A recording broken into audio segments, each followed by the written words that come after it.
Hello दोस्तों, welcome to my channel tips from Ajay. दोस्तों, इस वीडियो में मुंबई के 2026 के बाद के प्रमुख इंफ्रास्ट्रक्चर यानी बुनियादी ढांचे, मास्टर प्लान और उसके रियल एस्टेट पर क्या असर, इसके बारे में संपूर्ण विस्तृत और तथ्य आधारित जानकारी हम देने की कोशिश करेंगे, जिसमें आने वाले वर्षों में बड़े प्रोजेक्ट्स, उनकी समय सीमा और मुंबई के संपत्ति बाजार पर उनके संभावित प्रभाव शामिल होंगे। मुंबई इंफ्रास्ट्रक्चर मास्टर प्लान आगे क्या है? तो सबसे पहले मेट्रो नेटवर्क का विस्तार। मुंबई मेट्रो के नेटवर्क को 2030 तक व्यापक रूप से विस्तारित करने की योजना है, जिसमें कई नई लाइंस शामिल है। तो इसमें खास तौर पे दो लाइंस की बात हम ज़रूर करेंगे। तो पहली है मेट्रो लाइन 3, जो Colaba Bandra SEEPZ aqua line से जानी जाती है। तो सिटी के दक्षिण से पश्चिम और फिर बीकेसी सिब्स तक सीधी तेज कनेक्टिविटी देगी। उड़ान संख्या और यात्रा समय दोनों कम होंगे इस लाइन से। दूसरी है pink line, line number 6, Lokhandwala से विक्रोली तक मेट्रो, जो जोगेश्वरी विक्रोली लिंक रोड को अन्य लाइंस को ये इंटरचेंज देगी और इसका समय सीमा 2027 तक लक्ष्य रखा गया है। अब इसका प्रभाव जो है, इसका इम्पैक्ट रहेगा मेट्रो स्टेशन के आसपास के इलाके, खास तौर पे विक्रोली, घाटकोपर, अंधेरी, पवई, चेंबूर में प्रॉपर्टी की मांग और कीमतों में और बढ़ने की अनुमान लगाया जा रहा है। तो दोस्तों, इसी विषय को लेकर हम डिटेल में चर्चा करेंगे। वीडियो अंत तक देखिएगा, वीडियो काफ़ी इंटरेस्टिंग होने वाला है। और फिर कमेंट करके बताइए आपको वीडियो कैसे लगा। तो चलिए दोस्तों, इस विषय को लेकर आगे चर्चा शुरू करते हैं।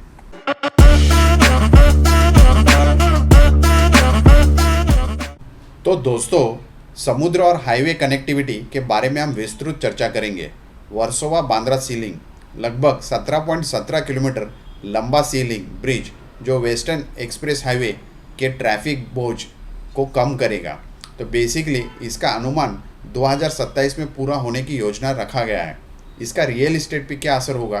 तो अंधेरी, वर्सोवा, ओशिवारा और आसपास के वेस्टर्न उपनगरों में प्रॉपर्टी वैल्यू तेज़ी से वृद्धि देखी जा सकती है।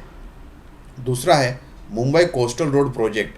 पहले चरण में मरीन लाइन से वरीली तक का मार्ग खुला हो चुका है। बांद्रा से दहीसर तक विस्तार जारी है। इसका रियल एस्टेट पर क्या इम्पैक्ट रहेगा? तो साउथ वेस्ट मुंबई के प्राइम क्षेत्रों में यात्रा समय कम होने से बहुमंजिली इमारती की मांग काफ़ी यहाँ पे बढ़ती हुई दिखाई दे सकती है।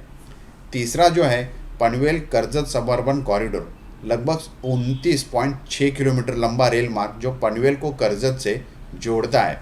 इसका पहले चरण में लक्ष्य 2025 के अंत तक रखा गया था। हालांकि इसको एक्सटेंड करके अब मार्च 2026 तक पूरा करने का योजना रखा गया है।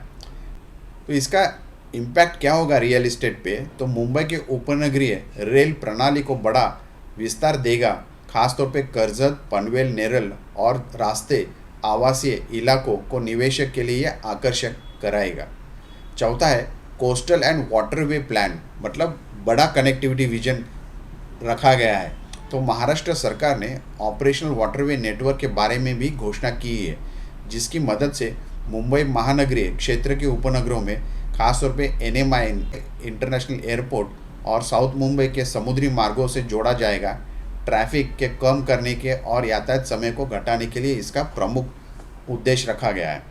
पांचवा जो है ये सिटी रीडेवलपमेंट और हाउसिंग सप्लाई के बारे में प्लान किया गया है। तो मुंबई के रीडेवलपमेंट पर भी भारी जोर दिया जा रहा है। रिपोर्ट के अनुसार 2030 तक 44,000 नए घर के निर्माण और बड़े फेरबदल की उम्मीद है, जिससे सिटी में सप्लाई और कीमतों के बीच संतुलन मिलता जाएगा। और उसके साथ साथ आगामी परियोजना का रियल एस्टेट पर क्या असर होगा, इसके ऊपर भी हम चर्चा करेंगे। तो आप देखते हैं कि मास्टर प्लान प्रोजेक्ट्स के सीधे तौर पर मुंबई के रियल एस्टेट पर क्या प्रभाव देख सकते हैं। तो प्रॉपर्टी वैल्यू सबसे पहला कहाँ बढ़ती हुई दिखेंगी? तो जैसे एरियाज़ अंधेरी, वर्सोवा, वरली, बांद्रा सिब्स, बीकेसी, सीलिंग, कोस्टल रोड और मेट्रो के कारण प्राइस राइज यहाँ बढ़ते हुए दिखाई दे सकते हैं।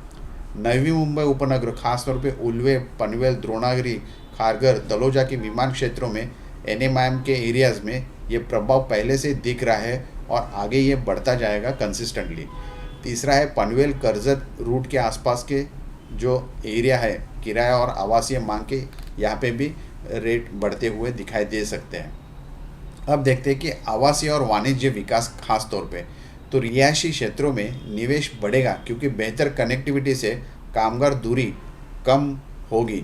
इसके साथ साथ बिक्री और किराया दोनों में वृद्धि दिखाई दे सकती है। मेट्रो और सी लिंक के आसपास का रेंटल मार्केट और बिक्री दोनों मजबूत हो जाएंगे। अब देखते हैं कि रोजगार और आर्थिक गतिविधियां कैसे इम्पैक्ट होगा इसका। तो बड़े आधारभूत ढांचे से कंस्ट्रक्शन, जॉब्स, रिटेल ग्रोथ और कमर्शियल लीजिंग बढ़ेंगी। जैसे कि रिपोर्ट में बताया गया है कि मुंबई अब राष्ट्रीय और वैश्विक रियल एस्टेट मार्केट में प्रमुख बन चुका है।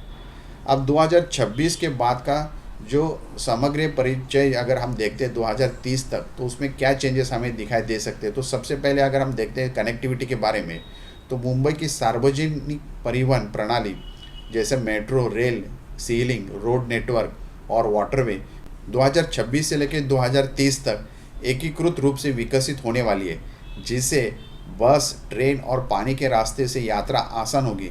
तो ये जीवन गुणवत्ता में सुधार दे सकता है अपने आप में। रियल एस्टेट डिमांड भी शिफ्ट हो जाएगी। तो शहर के केंद्र से रास्ते, उपनगरों और नवी मुंबई के जैसे नए नोड में मांग फैलती बढ़ती हुई दिखाई देगी और उन इलाकों में तेज़ी से इंफ्रास्ट्रक्चर आने पर रिटर्न ऑन इन्वेस्टमेंट ऊंचा होगा। अगर हम प्रोजेक्ट्स टाइमलाइन की बात करते हैं तो 2026 से लेकर 2027 तक sea link, pink line, coastal road का विस्तार होते हुए दिखाई देगा। 2026 से 2028 तक मेट्रो नेटवर्क और पनवेल कर्जत रेल की डेवलपमेंट दिखाई देगी। 2030 तक पूरा मल्टी मॉडल शहर और कनेक्टिविटी डिज़ाइन होते हुए दिखाई देगा। तो इसके साथ साथ अगर हम कंक्लूजन में देखते हैं तो मुंबई का इंफ्रास्ट्रक्चर मास्टर प्लान 2026 के बाद काफ़ी तेज़ी से विकसित होने वाला है, जिससे खास तौर पे रियल एस्टेट वैल्यू में बढ़ोतरी हुई दिखाई देगी। नए गुड़गांव जैसे हब्स खास तौर पे नवी मुंबई, पनवेल, कर्जत बनेंगे। लोकलाइजेशन ऑफ जॉब्स और रोज़गार के अवसर बढ़ते हुए दिखाई देंगे और इसके साथ डेवलपर्स और ख़रीदारों को दोनों को इसका फ़ायदा कंसिस्टेंटली मिलता रहेगा। तो उम्मीद करते हैं आपको काफ़ी जानकारी इस वीडियो द्वारा मिली होगी। अगर वीडियो अच्छा लगा तो सब्सक्राइब करिए, शेयर करिए और ज़्यादा से ज़्यादा लोगों में पहुंचाने की कोशिश करिए। Thank you so much. Take care of your self and your family. Thank you.